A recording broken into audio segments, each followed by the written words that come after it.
Bon les gars, là, on est dans un tournant historique. Hier soir, paraissait en avant-première sur certains sites le chapitre 1000 de One Piece. Il nous était annoncé pour début janvier et finalement il a leaké presque 2 semaines en avance. 1 semaine et demie. Il y a quelques mois de ça, Oda nous disait qu'il mettrait tout en œuvre en cette fin d'année 2020 pour pouvoir nous sortir ce chapitre 1000 avant 2021. Cependant, très peu de temps après cette annonce, je crois que ça s'est joué à quelques jours, peut-être 1 semaine, il est tombé malade. Trop de travail, pas assez de sommeil, c'est un quotidien qui est triste et dangereux pour les mangaka japonais. L'apparition des chapitres de One Piece a donc été retardée suite à ça, et je trouve ça totalement normal, c'était normal qu'il se repose à cet instant, et je crois qu'à ce moment-là, plus personne n'espérait pouvoir lire ce fameux chapitre 1000 avant 2021. Je crois que c'était foutu pour tout le monde. Et c'était pareil pour moi, j'espérais plus du tout pouvoir lire cet historique chapitre 1000. 1000, c'est un chiffre qui est quand même très symbolique, surtout dans le monde de l'édition de manga, c'est pas courant, c'est quelque chose d'exceptionnel. Et moi du coup, cet historique chapitre 1000 de One Piece, je l'attendais pour janvier, je me suis dit bon, autant qu'il se repose, c'est mieux comme ça. Et finalement, même si les leaks, ça nuit à l'industrie, je suis d'accord, eh bien ces mêmes leaks ont permis à Oda de tenir sa promesse. On a eu le chapitre 1000 de One Piece avant 2021. Malgré sa santé fragile, malgré le fait qu'il sorte d'une hospitalisation, Oda a travaillé très dur pour rattraper son retard. Il a dû se tuer à la tâche pour nous permettre de vivre ça, et ça m'a énormément touché. 2020 étant une année marquée au fer rouge par cette crise sanitaire qui nous touche tous, c'est un magnifique cadeau d'une très grande symbolique pour cette fin d'année qu'Oda nous a fait là.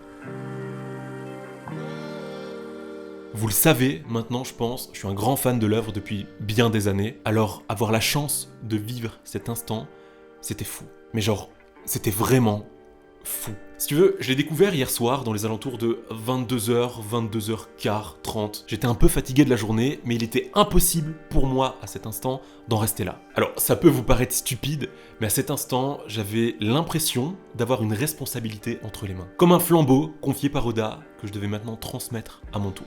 Alors j'ai pris mon crayon, mon Apple Pencil, et j'ai dessiné. Ça faisait tellement longtemps que ça m'était plus arrivé de commencer un dessin en pleine nuit et d'être poussé par une telle inspiration. Ça faisait vraiment du bien. Vraiment, ça faisait beaucoup de bien. Alors, accompagné par le live du Mont Corvo, j'étais totalement à fond concentré dans One Piece et concentré sur mon dessin. J'étais plongé dans ce dessin pendant plusieurs heures.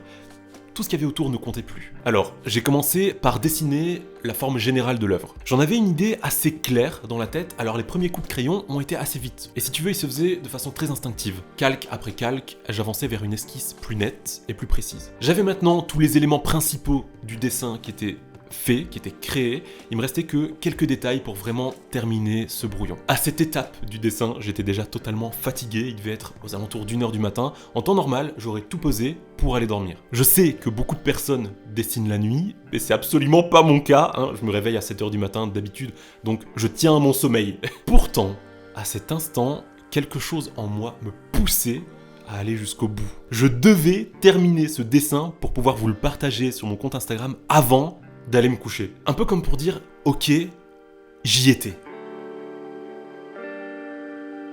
J'ai déjà dit, mais ce genre d'événement est extrêmement rare dans le monde du manga. 1 millième chapitre, c'est un truc de fou dans une histoire, c'est long. Alors forcément, je voulais vivre le truc à fond. On en revient au flambeau dont je te parlais plus tôt, c'est à cet instant que j'ai compris de quoi il s'agissait. Il fallait simplement que je dise merci à ma façon, et c'est ce dessin qui allait me le permettre.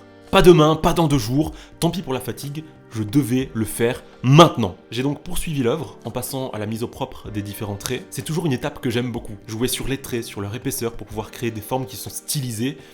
J'aime ça. Et par la suite viennent du coup les différents aplats de noir, la veste, les cheveux, les différents détails. Et ces aplats, en plus des traits, c'est aussi ce qui va rappeler le côté estampe japonaise. Quelques traits supplémentaires, quelques légères touches de blanc, et c'est terminé. Il était précisément 2h25 du matin, le flambeau pouvait maintenant être transmis.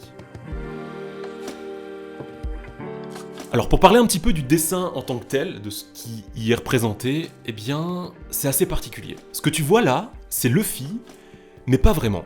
Ou plutôt, pas seulement. J'ai voulu représenter un Luffy adulte, proche de la trentaine, arborant son chapeau de paille. À cet instant, Luffy est le roi des pirates. En tout cas, c'est comme ça que je me le représente.